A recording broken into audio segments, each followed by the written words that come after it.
ఈరోజు మన రెసిపీ వచ్చేసి పల్లీలు సేమియాతో దోశలండి. ఈ దోశలు చాలా రుచిగా, చాలా టేస్ట్‌గా అయితే ఉంటాయి.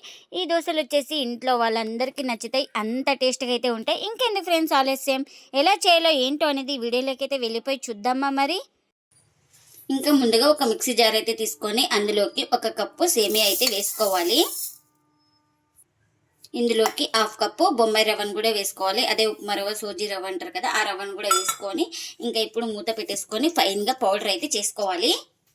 ఇంక ఇప్పుడు గ్రైండ్ చేసుకున్న తర్వాత ఒక బౌల్ తీసుకొని ఇంకా అందులోకి అయితే వేసుకుంటున్నా. ఇంకా ఇప్పుడు ఈ పౌడర్ని అయితే పక్కన పెట్టేసుకుందాం. నేను ఇక్కడ నైట్ అయితే ఒక కప్పు పల్లీలు అయితే నానపెట్టేసుకున్నానండి. 2 సార్లు శుభ్రంగా వాష్ చేసుకొని వాటర్ వేసి నానపెట్టేసుకున్నాను. ఇక్కడ మార్నింగ్ అయితే చూపిస్తున్నాను మీకు. బాగా పల్లీలు అయితే బాగా నానాయండి. మనం ఈ వాటర్ అన్ని వంపేసుకొని ఇంకా ఇలా వాటర్ అన్ని వంపేసుకున్న తర్వాత ఈ పల్లీలను మిక్సీ జార్లోకి అయితే తీసుకుంటున్నాం. ఇంకా ఇప్పుడు ఇందులోకి వాటర్ అయితే వేసుకుంటున్నా. ఇలా వాటర్ వేసుకొని ఇంకా మనం మూత అయితే పెట్టేసుకొని స్మూత్గా గ్రైండ్ చేసుకోవాలి. ఇంకా ఇప్పుడు గ్రైండ్ చేసుకున్న పల్లీల పేస్ట్ని ఈ పౌడర్లకి అయితే వేసుకుంటున్నాను. ఇంకా ముందుగా మనం గ్రైండ్ చేసుకున్నాం కదా, ఆ పౌడర్లకి ఈ పల్లీల పేస్ట్ కూడా వేసుకోవాలి. ఇంకా ఇదే మిక్సీ జార్లోకి కాస్త వాటర్ అయితే వేసుకొని ఈ వాటర్ని కూడా వేసుకుంటున్నా. ఇంకా ఇప్పుడు ఇందులోకి రుచికి తగినంత సాల్ట్ని కూడా వేసుకోవాలి. ఇంకా సాల్ట్ కూడా వేసుకొని ఇలా మొత్తం బాగా కలిపేసుకోవాలి. ఇలా అన్నీ బాగా కలిసిపోయే వరకు బాగా ఇలా కలిపేసుకోవాలి.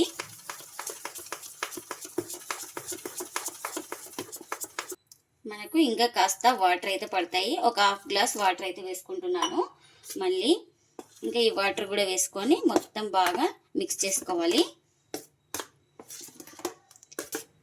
ఇంకా మనకు బ్యాటర్ వచ్చేసి ఇలా ఉండాలి. ఇక్కడ చూపిస్తున్నాను కదా, ఈ విధంగా అయితే ఉండాలి. ఇంకా ఇప్పుడు ప్లేట్ అయితే పెట్టేసుకొని ఒక 10 నిమిషాలు పక్కన పెట్టేసుకుంటే మనకు రవ్వ, సేమియా, పల్లీలు పేస్ట్ అన్నీ బాగా నానిపోతాయి. ఇంకా స్టవ్ అయితే ఆన్ చేసుకొని ఒక కడాయి పెట్టేసుకొని అందులోకి కారానికి తగినంత మిర్చిని అయితే వేసుకోవాలి. అలాగే ఒక 4 వెల్లుల్లి రిబ్బలు, 1 ఇంచు అల్లం చిన్నగా కట్ చేసుకొని ఇలా వేసుకోవాలి. ఇంకా ఇప్పుడు దీంతో పాటు 1 స్పూన్ ఆయిల్ కూడా వేసుకుంటున్నా. ఇంకా మనకు ఈ మిర్చి బాగా ఫ్రై అయిపోవాలి. ఇంకా కాస్త మిర్చి వేగిన తర్వాత ఇప్పుడు ఇందులోకి పల్లీలు అయితే వేసుకుంటున్నా. ఇంకా వీటితో పాటు మిర్చితో పాటు పల్లీలు కూడా బాగా ఫ్రై చేసుకోవాలి. ఇంకా ఇప్పుడు ఇందులోకి పుదీనా అయితే వేసుకోవాలి. ఒక గుప్పిడి పుదీనా వేసుకుంటే చట్నీ అనేది చాలా టేస్టీగా అయితే ఉంటుంది. ఇంకా ఈ పల్లీలతో పాటు పుదీనాను కూడా బాగా ఫ్రై చేసుకోవాలి.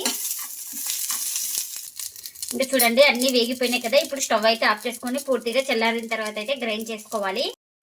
ఇంకా చల్లారిన తర్వాత అయితే ఇంకా జార్ తీసుకొని ఇంకా జార్లోకి అయితే వేసుకుంటున్నాను వేయించుకున్న పల్లీలు, మిర్చి అవన్నీ. ఇంకా ఇప్పుడు ఇందులోకి రుచికి తగినంత సాల్ట్ని కూడా వేసుకోవాలి. అలాగే కాస్త వాటర్ అయితే వేసుకుంటున్నాను.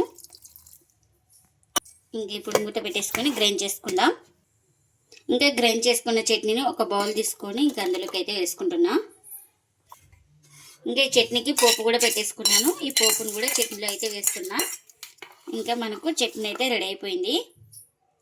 ఇంకా ఇప్పుడు ఒక 10 నిమిషాల తర్వాత చూపిస్తున్నాను చూడండి. ఇంకా మనకు పిండి కూడా బాగా నానింది.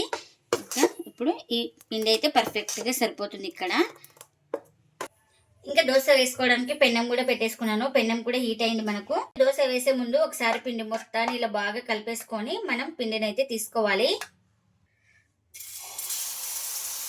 చూడండి ఎంత కావాలో అంత పిండి అయితే వేసుకోవాలి. ఇలా లైట్గా స్ప్రెడ్ చేసుకోవాలి.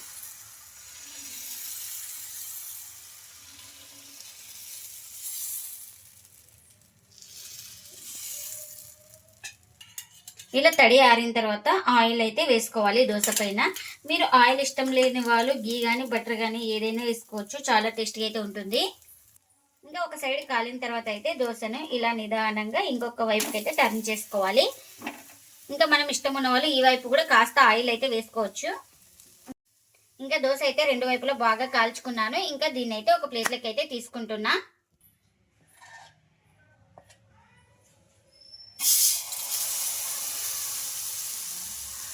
ఇంక మళ్ళీ ఒక గరిటె పిండి అయితే వేసుకొని ఇలా లైట్గా స్ప్రెడ్ చేసుకోవాలి దోశను. మీరు కావాలంటే పెద్దగా కూడా వేసుకోవచ్చు. ఇంకా ఇలా తడి ఆరిన తర్వాత ఆయిల్ అయితే వేసుకోవాలి దోశ పైన. ఇంకా మనకు దోశ అయితే కాలిందండి. ఇంకొక వైపుకి అయితే ఇలా నిదానంగా టర్న్ చేసుకోవాలి. ఈ వైపు కూడా బాగా కాల్చుకోవాలి. ఇంకా ఈ దోశ కూడా రెడీ అయిపోయిందండి. ఇంకా ఈ దోశను కూడా ప్లేట్లోకి అయితే తీసుకుంటున్నా. ఇంకా మరొకటి అయితే వేసి చూపిస్తున్నాను మీకు. మీకు ఈ పల్లీల దోశ సరిగా రాకుంటే అతుక్కున్నట్లు ఉంటే కాస్త బియ్యం పిండి వేసుకోండి, చాలా బాగా వస్తాయి. ఇంకా ఇలా స్ప్రెడ్ చేసుకోవాలి. ఇంకా ఇలా తడి ఆరిన తర్వాత ఆయిల్ కూడా వేసుకుంటున్నాను. ఇంకా ఈ దోశ కూడా కాలిందండి. ఇంకొక వైపుకి అయితే ఇలా టర్న్ చేసుకోవాలి. ఈ వైపు కూడా బాగా కాల్చుకోవాలి. ఇంకా అన్ని దోశలు ఇలానే చేసుకోవాలి. ఎంతో టేస్టీగా ఉండే పల్లీలు సేమియాతో దోశలు అయితే రెడీ అయిపోయినాయండి. ఇంకా ప్లేట్లకు అయితే సర్వ్ చేస్తున్నాయి. ఈ దోశలు చాలా రుచిగా చాలా టేస్టీగా అయితే ఉంటాయి. ఎప్పుడు ఒకే రకం బియ్యం పిండితో కాకుండా ఇలా వేసుకోండి, చాలా టేస్టీగా అయితే ఉంటాయి. ఇంట్లో వాళ్ళందరికీ నచ్చితే అంత టేస్టీగా అయితే ఉంటాయండి ఈ దోశలు వచ్చేసి మనకు. ఇంకా ఇందులోకి చట్నీ చేసుకున్నాం కదా, చట్నీని కూడా సర్వ్ చేస్తున్నా. దోశలు అయితే చాలా సాఫ్ట్గా చాలా టేస్టీగా అయితే ఉంటాయండి. చూడండి ఎంత సాఫ్ట్గా ఉన్నాయో మనకు. మీరు కూడా తప్పకుండా ఒకసారి ఇలా పల్లీలు సేమియాతో దోశలు అయితే ట్రై చేసి మీకు ఎలా వచ్చిందో కామెంట్ అయితే చేయండి ఫ్రెండ్స్. ఇదండి ఇవాల్టి వీడియో. ఈ వీడియో కనుక నచ్చితే ప్లీజ్ లైక్ చేయండి, షేర్ చేయండి, కామెంట్ చేయండి. అలాగే లైక్ చేసి సపోర్ట్ చేయండి friends. Thanks for watching. Bye bye.